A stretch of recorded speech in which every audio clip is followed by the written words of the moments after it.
Hey everyone, my name is Matt. Welcome to my shop. Today is October 26th and this is my weekly shop update.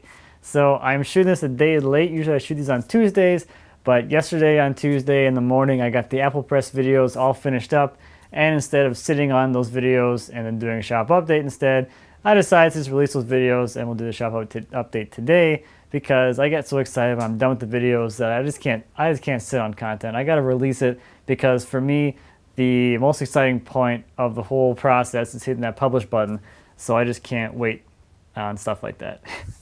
But I had a crazy week last week. Triton Tools and April Wilkerson were here most of the week, actually like Monday through Friday, so pretty much the entire week.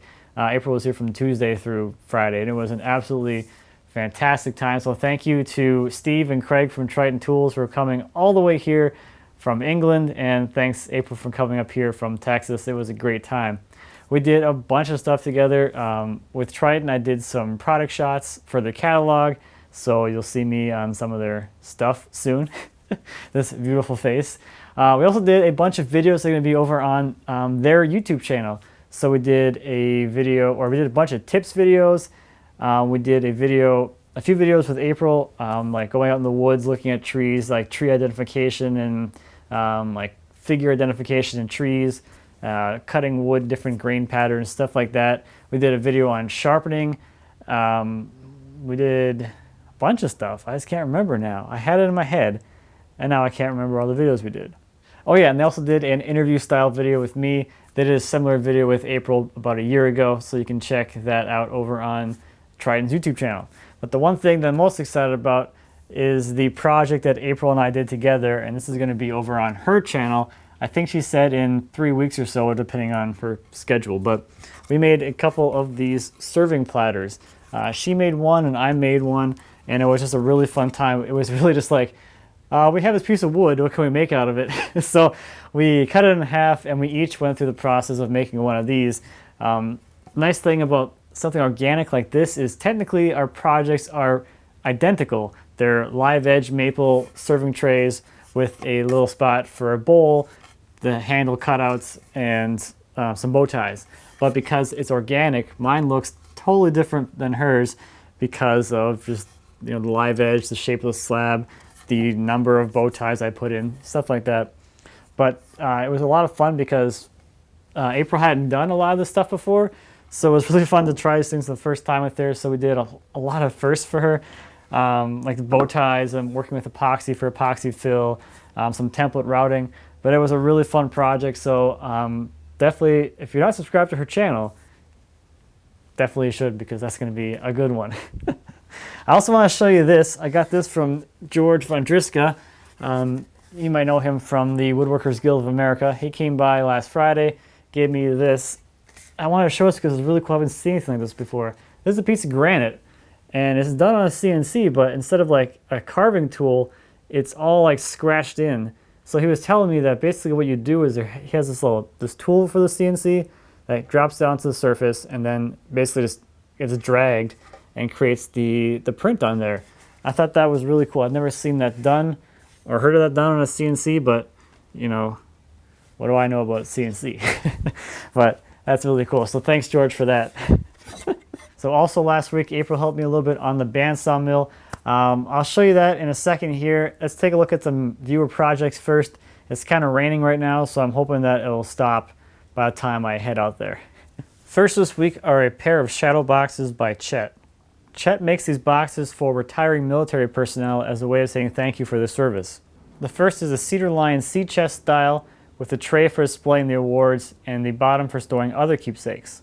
The second is a dartboard style case with a custom designed fire protection applique. Half circles are cut into each door to show the bugles etched in the glass, which is directly over the top of the folded ceremonial flag.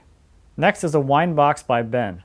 The box is made from strips of pallet wood, and it's his first small-scale project. He says he enjoyed the intricacies of the small scale, and he also enjoyed doing the wood burning, which was done using a hobby soldering iron and some carbon paper. Next is a bed frame by Ben, well, a different Ben. Ben made his own weathered-looking wood because he didn't have enough barn wood to complete this project. He used a vinegar and steel wool solution to color the wood. The frame is joined with Morrison tenons, and the panels are joined together with tongue groove. Next is a pair of sawhorses by Philipe. These are some ridiculously strong looking collapsible sawhorses that he made in a Japanese style. And he says they can probably support a car. He also has a video on his YouTube channel about making these, so I'll have a link to that in the description. Lastly is a walnut coffee table by Ross. This was his first project with a live edge slab, and the slab was from the very outside of the tree, so it has a lot of sapwood and somewhat sharp edges. He came up with a cool design for the base that he thinks complements the odd shape of the top, and the joinery is all Morse and tenon. And on the legs, he added a dowel to pin the joints. So it looks like the rain's died down a fairly good amount, so I should be able to get out here this afternoon and do some work on this. But this is what April helped me make. This is the mounting box for the idle wheel. The idle shaft will be down here with the wheel up front. And this box allows the idle wheel to slide on the beam so that tension can be applied to the blade. And it works really well. I left a good amount of slop in here because I know I'm going to be painting this, and I still need some slop in there to actually make it slide back and forth. But even before it was lubricated by this water, it did slide just fine. So this actually turned out really well. And it was her first time doing stick welding. She took care of all the welding on this for me. So this afternoon what I'll do is there's going to be another plate that gets attached to the bottom side here, and that's what the actual idle shaft assembly is going to get bolted to. So I'll get working on that this afternoon so that I can have a sawmill video out again this week. And I really need to get going on this thing because it's going to be snowing soon. And working in the cold isn't all that much fun, even though I've done quite a bit of that. One quick announcement, this weekend I'll be doing an Ask Matt live on Saturday around noon, or at noon Central Time. I haven't done that for a while and kind of overdue for that. So the system I used to use with Hangouts on Air with the curated Q&A thing, that's been discontinued, so I think this is going to be more informal where I have to kind of actually monitor the chat. So we'll see how that goes, but this Saturday at noon Central Time, ask me questions. I'll be there. So I think that's about it for this week. Thank you as always for watching. I greatly appreciate it. If you have any questions or comments about anything I talked about today or anything here on the sawmill or back in the shop, please feel free to leave me a comment. As always, I'd be happy to answer any questions you might have. And until next time, happy woodworking.